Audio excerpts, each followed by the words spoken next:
Welcome to part 2 of my series where I attempt to modify the infamous $50 AliExpress shifter. The original goal was to just improve the sound and feel, but now I think that with a few mods, this entry-level shifter could potentially compete with more expensive shifters on the market. In part 1, I showed you a top plate mod that adds dampening to the stock sound, but also adds a soft bump stop when rowing through the gears. If you haven't seen that video, click on the link above to see the full breakdown of that mod.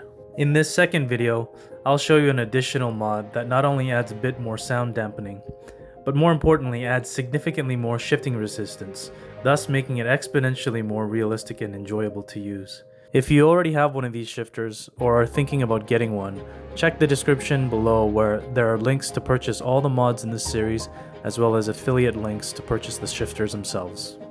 I've also added chapters in this video down in the timeline and description, so feel free to jump forward if any of these details aren't of interest to you. Bad for my algorithm, good for your time not being wasted.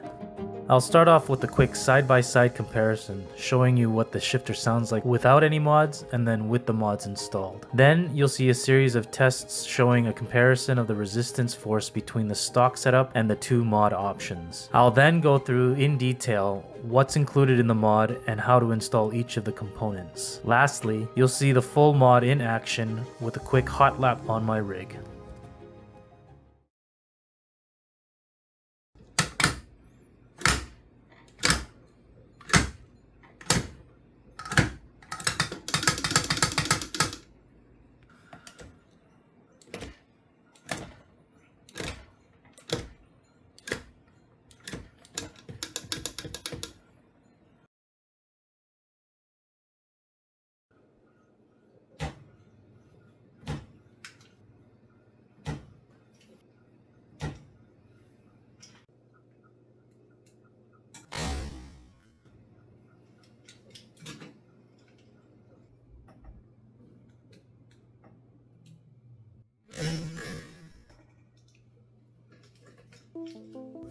So as you can see, with these mods I've been able to dramatically decrease the sound as well as add much more resistance to the shifting action.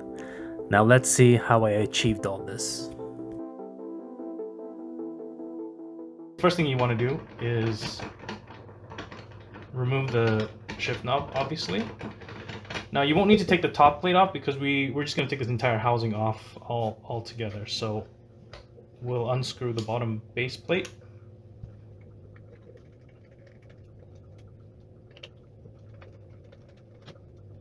The first thing we're going to do is basically remove these guys and replace them with either, you're going to get the option of either red or green springs. The red are sort of medium hard and the greens are, I guess, the stiffest ones you can get at this dimension. So medium and hard. My preference is to go with hard. The difference between these two is slight but still noticeable. Both of them are considerably more stiff than the blues or the yellows. So I'm going to go with the greens here. So you just need to do one side. All you do is release one side of the spring mechanism and pull this top off, and the spring will just fall right out. And basically just, you have these little prongs here. The spring goes in both sides there.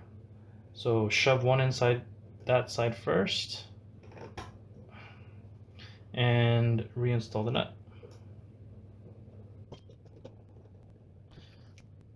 You don't want to over tighten it so that there's no movement there. Okay, so I'm happy with that. That's probably good enough. And then we're going to do basically the same thing on the other side here.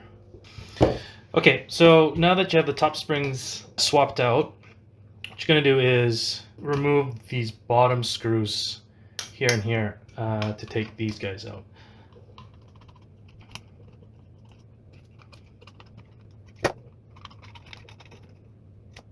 Take this whole thing assembly out. So I wanted to show you what this bottom pad does first before we swap out the lower springs. Basically what you can see here is I have another plate from an older one. This one I've been using for a couple of years, and what happens is two things. One is it's clacking around. This is sort of the pivot point, which is these two strips here. And basically what's happening is this steel bracket is constantly grinding against this, I think it's an aluminum base. And so it's creating these divots inside. first of all, you have this metal on metal clacking when you go back and forth this way, but also these grooves start to get deeper and deeper over time, and it causes misalignment. It feels kind of funky as it goes into the grooves. It creates more noise and doesn't feel great. So created these, basically a gasket that goes in between the bracket and the bottom plate. First thing you want to do is add your bottom gasket there and get your screws in from the bottom.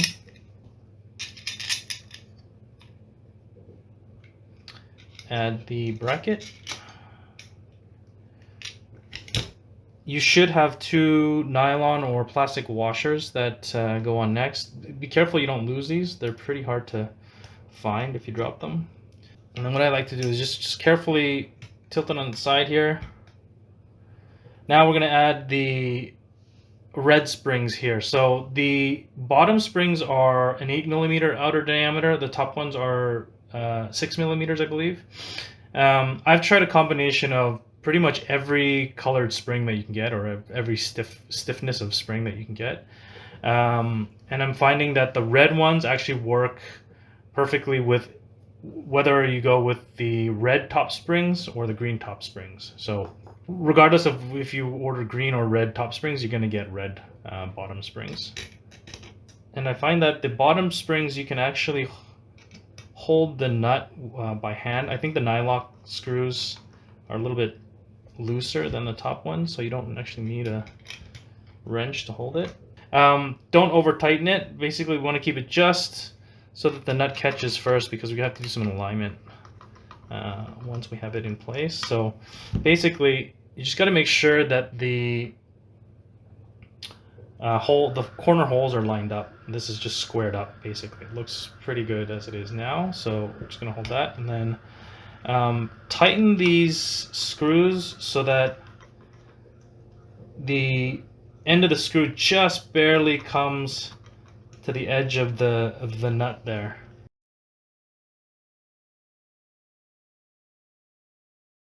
So now that that's in, again, depending on the orientation or depending on the configuration of shift pattern that you have, is going to dictate which direction you have the bottom bracket. If you look at the previous video, I'll put a link top right corner there. It'll describe which orientation goes with which. So that goes back in there.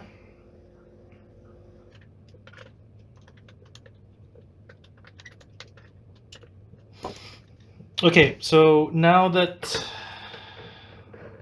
springs are swapped and the bottom dampener is in, you now have a much stiffer action here. So some people might not like it this stiff, so again, there's 2 options that you can get. I will put a link in the description where you can get this set. For those of you who already bought this top plate, I'm going to bundle it in so that you can just buy the springs and the bottom dampener separately. So you can just add to your existing top plate. If you don't have this top plate yet and you want to buy it all bundled together, there'll be that option, or as usual, you can just buy this separately. So again, link in the description, you can get it. If you like this video, give it a thumbs up. If not, give it a thumbs down. I will keep you updated. There is another mod that I'm working on for this that's a little bit more involved, as well as some other future products for sort of general sim racing gear as well. So thanks for watching. Talk to you soon. Just wanted to throw to this clip at the end here showing the entire mod in action. Just keep in mind when you're watching this, or listen out for not just how much quieter it is, but also the lower tone in general.